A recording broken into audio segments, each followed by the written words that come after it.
Al sur de Latinoamérica se encuentra la octava superficie del planeta, Argentina, nuestro hogar. Somos 45 millones de personas. En 2 siglos de historia transitamos etapas de crecimiento y de crisis, atravesados por divisiones, enfrentamientos y posturas antagónicas hasta casi un punto de no retorno. Hoy, Argentina demanda construir una realidad diversa y plural, que incluya a todos y todas, que sea capaz de superar antinomias para lograr el desarrollo definitivo del país sobre la base de una profunda igualdad social. Para esta tarea necesitamos de un esfuerzo colectivo para imaginar qué debemos hacer y cómo debemos hacerlo. Si aún nos divide el pasado, es tiempo que nos une el futuro. Hoy, Argentina piensa. 100 argentinas y argentinos pensando el país.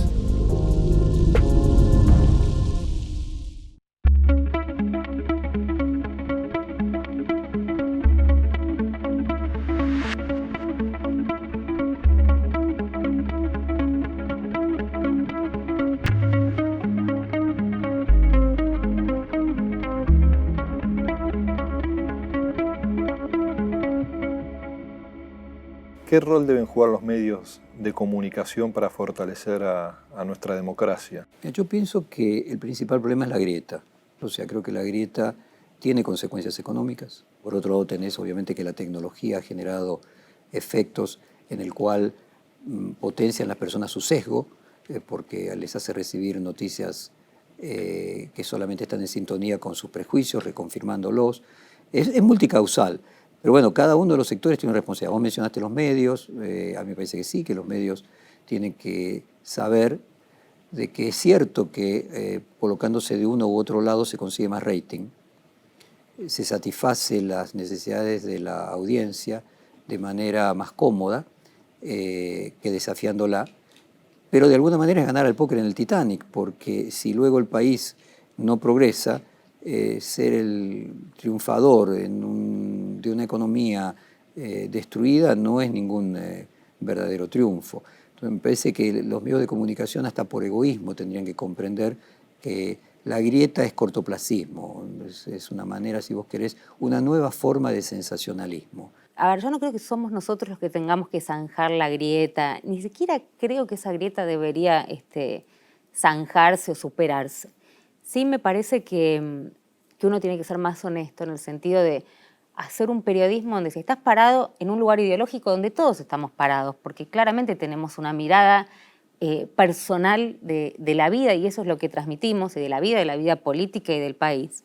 Lo que no puedes hacer es soslayar lo que está pasando del otro lado. Ahí estás haciendo ese periodismo militante que a mí no me gusta y no me gustó nunca. Pero si yo estoy parada acá y puedo contar exactamente lo que está pasando allá y me puedo correr para contarlo y después volver al lugar donde estoy parada, y a mí no me parece mal. Yo no me dejo guiar por el fanatismo y menos por las redes sociales. Yo voy a seguir insistiendo en la necesidad de abrir, de construir puentes, de dialogar y de acercar posturas que pueden servir a... Hoy la Argentina que viene tiene que superar estos antagonismos, grieta, lo que quiera, como la llame. La Argentina que viene, sobre todo la del 2020, que va a ser muy difícil, porque tenés al fondo todo el endeudamiento, se te viene un panorama desolador. El que no ve esto y que piensa que va a ser fácil, no, se equivocan. Eso es no tener conciencia. Ahí vas a tener que convocar a los que realmente saben, tienen ganas de ponerse el país al hombro, prestarse generosamente, porque si no, ¿sabes lo que pasa? Cada vez menos gente participa. La bandera de la libertad de prensa frente a lo que puede ser avances de gobiernos a intentar regular los medios de comunicación, la potencia de difundir su mensaje, está siempre presente no solo en Argentina, sino frente a un avance regulatorio, ¿no? Hay como una defensa a veces corporativa de esa libertad de expresión y que no haya una intromisión del Estado, por ejemplo. Bueno, el tema del debate sobre la libertad de expresión es es apasionante y al mismo tiempo a veces es utilizado para defender los intereses dominantes. Cuando vos tenés una asimetría de tal magnitud en el poder y de los medios de comunicación, en el control de los medios de comunicación, el Estado tiene necesariamente que cumplir un rol regulador si querés para hacer lo que en educación se llama una discriminación positiva. Tenés que tratar realmente de darle condiciones a todos para que la posibilidad de difusión de las distintas miradas que coexisten en un sistema democrático realmente puedan tener presencia pública. Por un lado, la tecnología te aparenta una democratización del espectro. Pero en realidad cuando uno ve cómo funciona ese espectro de la tecnología, es decir, de todo lo digital, te das cuenta que también priman los más poderosos, porque la fijación de agenda la siguen teniendo los grandes medios dominantes. Entonces, me parece que lo que se hace es legitimar una asimetría en la cual la democracia queda atrapada por esa lógica.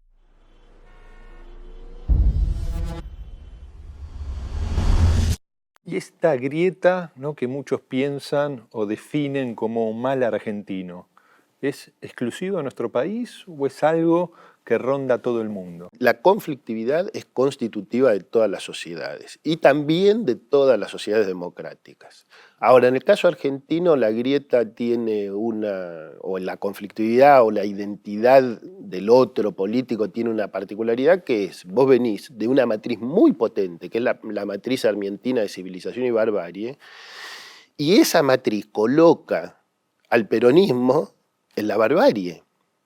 Entonces eso plantea un problema enorme, que es que la matriz hegemónica de la historia argentina necesitó construir al otro político como algo que no tenía lugar en la vida democrática o en la vida nacional. Y eso generó algo muy dañino para la Argentina y también para esas fuerzas populares. Vamos a decir así, si lo que plantea la visión hegemónica es civilización o barbarie,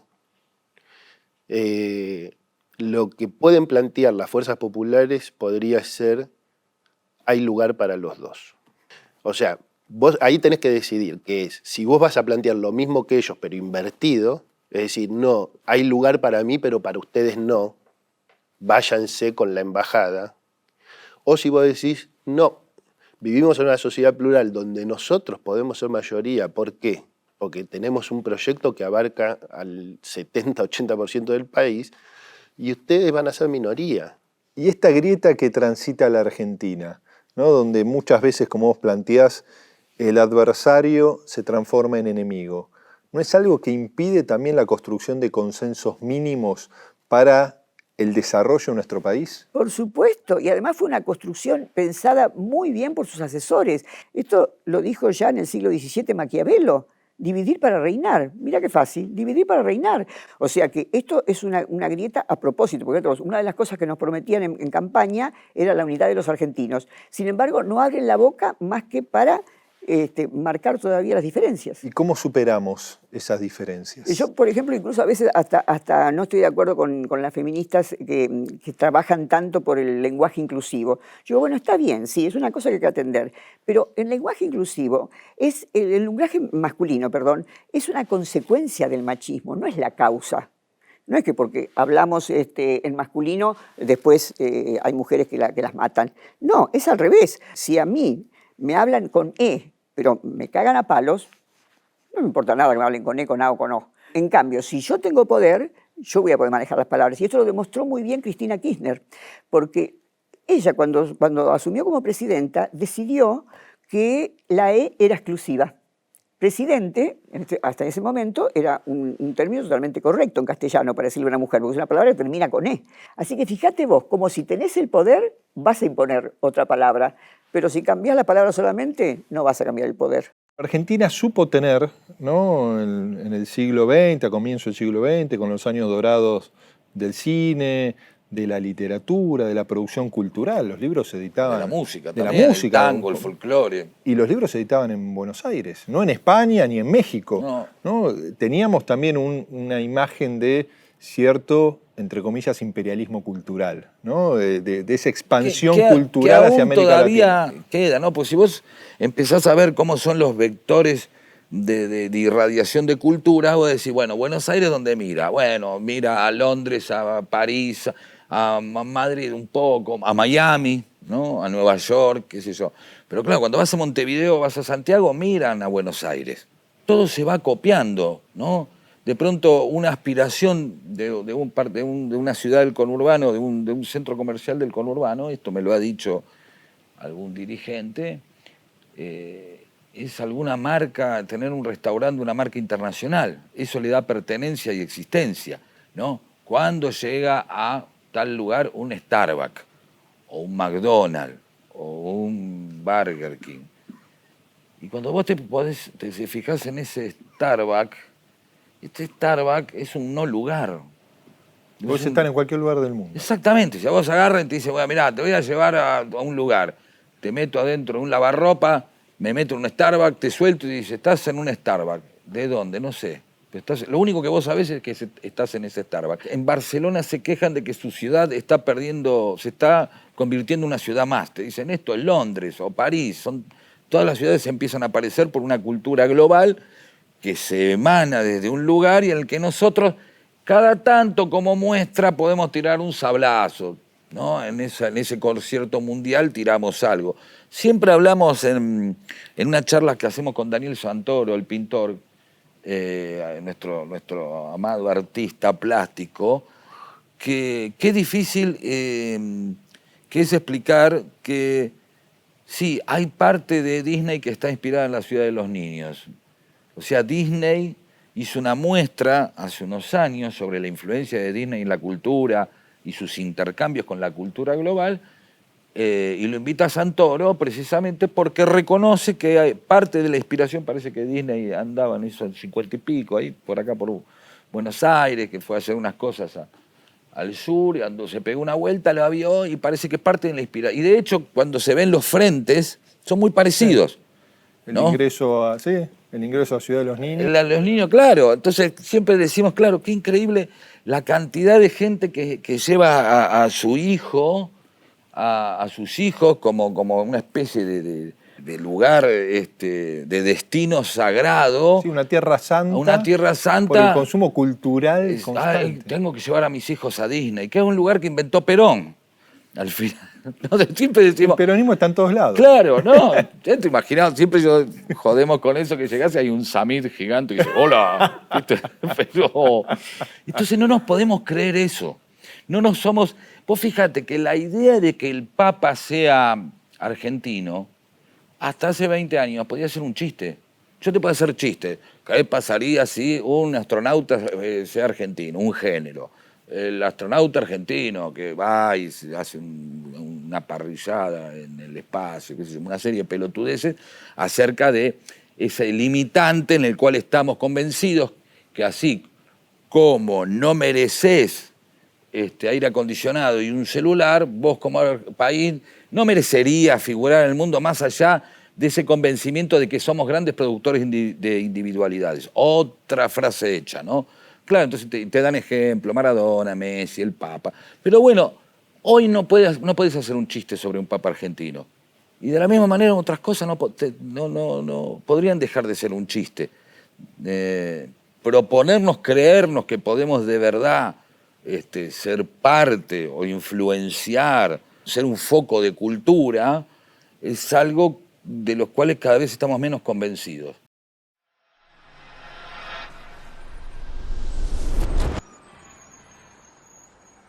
Y a lo largo de la historia, en estas divisiones, ¿no? Una de las más marcadas ha sido peronistas y antiperonistas, ¿no? Los casi 18 años de proscripción del peronismo, un esquema creciente de violencia política que termina desembocando quizás en la noche más oscura que ha sido la dictadura, la última dictadura militar. Digo, ¿cuál es la raíz de esa diferencia entre peronismo y antiperonismo? ¿Cómo lo observas vos? Yo creo que en el fondo todo está, o sea, Marx tenía razón, todo hecho social lo tenés que interpretar desde la lucha de clases. Se pareció mucho a unitarios contra federales, se pareció mucho a Rosas contra los enemigos de la Confederación. O sea, fíjate vos, Juan Manuel de Rosas fue un gran jefe popular que se apoyó en los sectores populares, y sus enemigos fueron la oligarquía del momento, que no los mató, digamos, ¿no?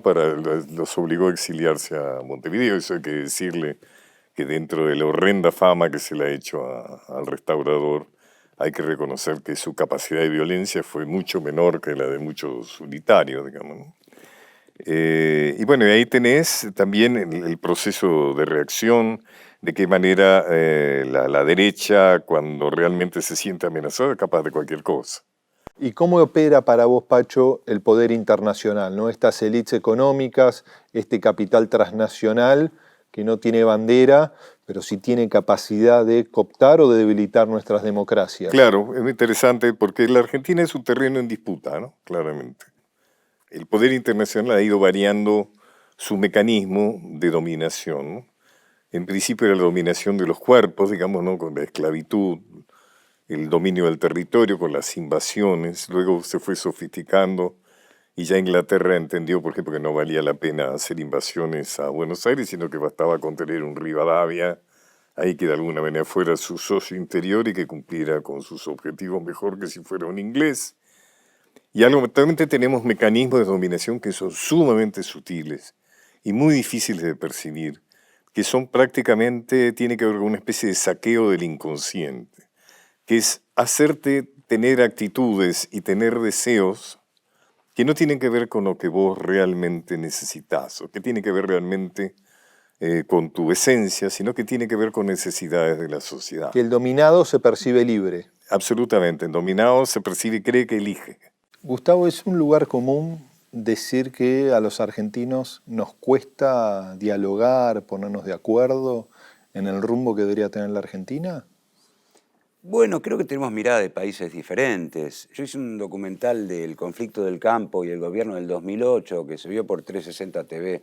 Y ahí empezó el tema del diálogo, ¿no? Se nos empezó a achacar al sector kirchnerista que no dialogaba, que no dialogaba, que no dialogaba, que no dialogaba. Usaron ese caballito de batalla. Y luego, cuando asumió Macri el gobierno, jamás llamó a la oposición, digamos al kirchnerismo, la oposición más fuerte, a dialogar. Entonces eso tiene que venir de arriba hacia abajo. Si arriba dan pestes del adversario, bueno, abajo se contagia y se reproduce eso y peor. ¿Y vos ves que hay una oportunidad en este nuevo gobierno de poder establecer un diálogo que se traduzca en ciertos acuerdos más profundos, no solo de la política, sino multisectoriales? Sí, es necesario tener políticas de Estado que estén más allá de cualquier gobierno. Nos faltan políticas de Estado, es indudable, y eso se logra con grandes acuerdos, claro, pero para lograr un acuerdo tenés que respetar al adversario. Entonces hay que bajar un poco los decibeles, reconocer que necesitamos del otro para construir un país real y para construir políticas de Estado necesitamos del otro. ¿Y cómo se establece el vínculo o la competencia en términos de audiencia y de influencia entre el espectáculo, ¿no? Quizás más superficial, pero de una manera, y lo que es la cultura, ¿no? Y el impacto transformador, no solo en lo individual, sino también de lo colectivo de la cultura? No, yo creo que la cultura es todo. Si la cultura es lo que es una mirada de país. Horacio González ha dicho en algún momento en una entrevista que es la estructura secreta de todo lo que se hace, incluso en materia económica. Nosotros necesitamos el humor, necesitamos entretenernos sin pensar en nada, pero necesitamos también pensar. Creo que así como las personas tenemos somos como un combo de muchas cosas, ¿no? De momentos donde necesitamos involucrarnos mucho y hay momentos que tenemos que relajar otras cosas y somos todos juntos. Uno mismo es un hecho cultural. Y lo cotidiano es lo que va mostrando lo que sos. De lo que se trata es de poder detectar en lo pequeño, en cada acción, qué es lo que queremos y poder decidir cambiando la cultura. La cultura es lo que está y ciñe absolutamente todas nuestras formas expresivas, de las personas, quiero decir. ¿Cómo ha sido tu transitar, tu análisis también de la realidad del colectivo LGBTI a lo largo de los últimos 20, 30 años de esa Argentina? Mira, ha cambiado y ha ido cambiando para mejor. Y es como si se pudiese analizar en círculos concéntricos, ¿no? Hay lugares donde es muy segura por una cuestión meramente de estatus económico-social, ¿no? Si yo llevo a mis niños, niñas a Pacífico y los dejo ahí comiendo tortitas en ese mundo ideal, obviamente seguramente no les suceda nada significativo del orden de lo violento. ¿Qué pasa cuando te alejas y vas para Constitución y 2 tortas se dan la mano? ¿Qué pasa si se quieren dar un beso? ¿Qué pasa si cruzas la General Paz? ¿Qué pasa si pasas por una iglesia y acaban de hablar del demonio que las travestis significan? ¿Qué pasa si se sienten amenazados con palabras, con frases como con mi hijo no te metas, ¿no? Donde lo emotivo está tan intrínseco. No solo son demonios, están estigmatizadas, sino que además van a atacar o van a pudrir a mis niños, a mis niñas.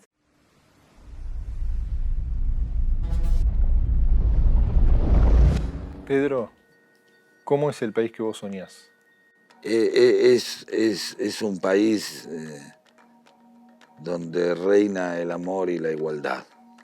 Y yo creo que volví a creer a la política porque hubo un momento donde el país en el que vivía se acercó, no sé si a la totalidad de ese sueño, pero se empezó a acercar. La cuestión de la función pública debe ser algo de vocación, ¿no? Y yo siento que en los cuadros nuestros hay vocación. Yo lo pude comprobar, yo lo experimenté, yo lo viví. Yo fui y volví en el avión que llevó los restos de Kirchner a Río Gallegos. De casualidad, yo era simpatizante y me invitaron. Y en el viaje de vuelta los vi llorar a Kirchner en silencio, los vi cantar la marcha peronista en un avión donde no había periodistas, los vi abrazarse, los vi juramentarse, sacar el país adelante, los vi juramentarse, seguir el legado de Néstor, los vi, no sé, que me hizo sentir que eso es verdad, que ahí hay vocación, que ahí hay amor al país. Y a mí la verdad me gusta, es muy sencillo. Es un país en el que los jóvenes tengan realmente una expectativa de un futuro mejor que la realidad de sus padres y que los viejos puedan vivir dignamente. Yo creo que una de las salidas va a ser realmente la crisis de este sistema. Por más que te quieran convencer de que está bien, no está bien, está muy mal, está muy mal.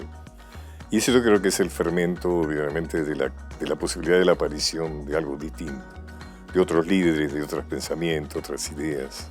Creo que es un momento de aparición de algo, ¿no? Yo tengo confianza en eso.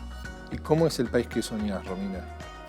Si tenés que definir esa Argentina que te gustaría en la que vivan siendo grandes tus hijas. Sí, sin tantas sospechas, de todo.